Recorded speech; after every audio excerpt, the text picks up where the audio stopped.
The next equation that we're going to have a look at is this third equation here, which relates the number of nuclei to the radioactive decay constant and the time that has elapsed.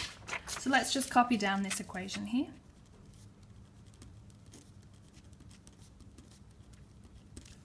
The first thing that we can do with this equation is use the previous equation. The previous equation told us that A, the activity, is proportional to N, the number of nuclei. So we can substitute into this equation A, where we have N. That gives us this equation here. And so we can equivalently answer questions about the ratios of number of nuclei or the ratios of activities. The other thing that you will need to be able to confidently do is convert this equation so that instead of calculating T, you calculate NT. You need to make NT the subject of the equation. So in order to do this, we need to first get rid of the natural log, and we can do this by taking an exponential of both sides. So if we take an exponential of the two sides, we get this. Now the exponential of a log cancels each other out. So now we have an equation like this. We wanted to make NT the subject of our equation, so let's just flip everything around and take the inverse of the two sides. And now we can rearrange to give us this equation. So this is an equation you may already have seen in the lectures, but it's important to note that this is related directly to this equation here, which you're given on the formula sheet. The other really important thing when looking at equations of this type is remembering which is N0 and which is NT. Now N0 is the number of nuclei at the start.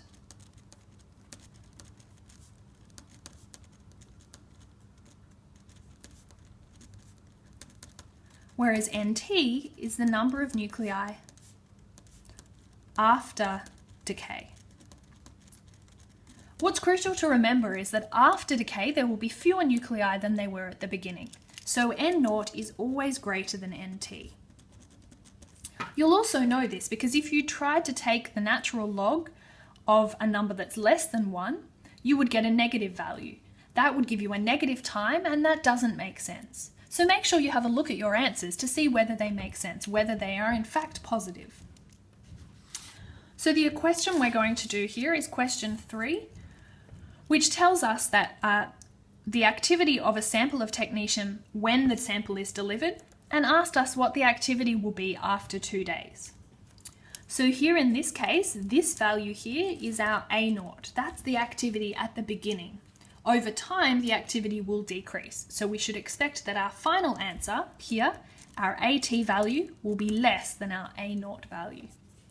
The time that has elapsed here is in days. We need to convert that into seconds because all of the other units in this question are in seconds. We can do that easily by multiplying by the number of hours in a day and the number of seconds in an hour. So that gives us a T value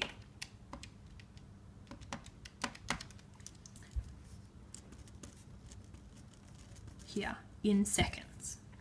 The other thing, of course, we need to do is to use the value of K we had from our previous question. So K equals 3.2 by 10 to the negative 5 per second.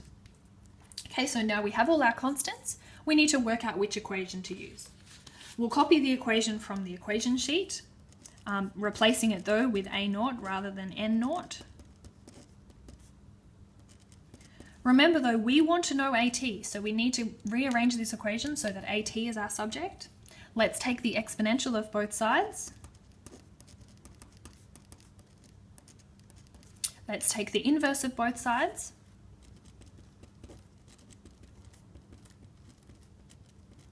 And then let's just simply rearrange. Now we're at the stage where we can replace our values into this equation. So we know the activity. Let's leave the units in to make sure we get the correct units in the final answer.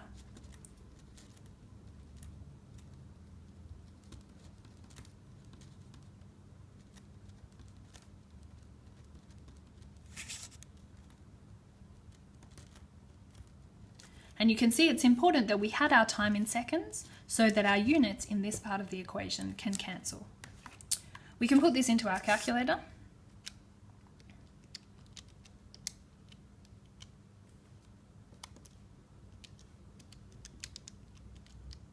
And make sure that you're familiar with the operation of the buttons on your calculator relating to all of these questions.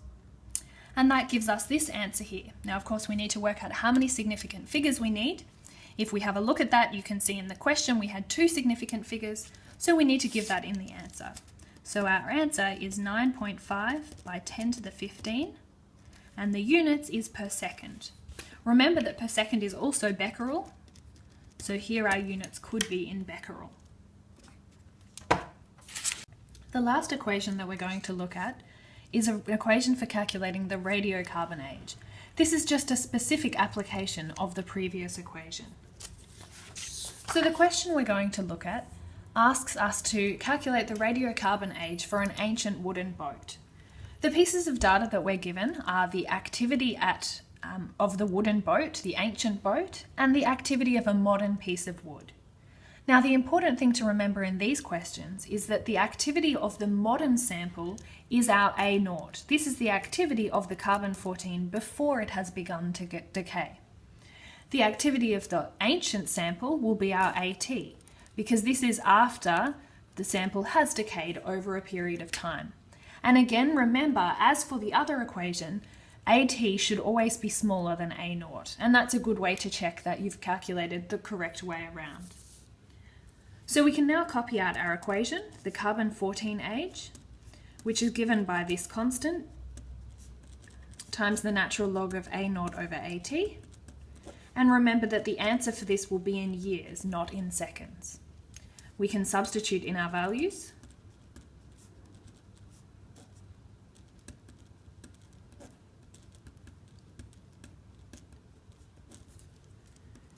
And when we put this into the calculator, remember we now need to round to 2 significant figures. That will give us a value of 32,000 years.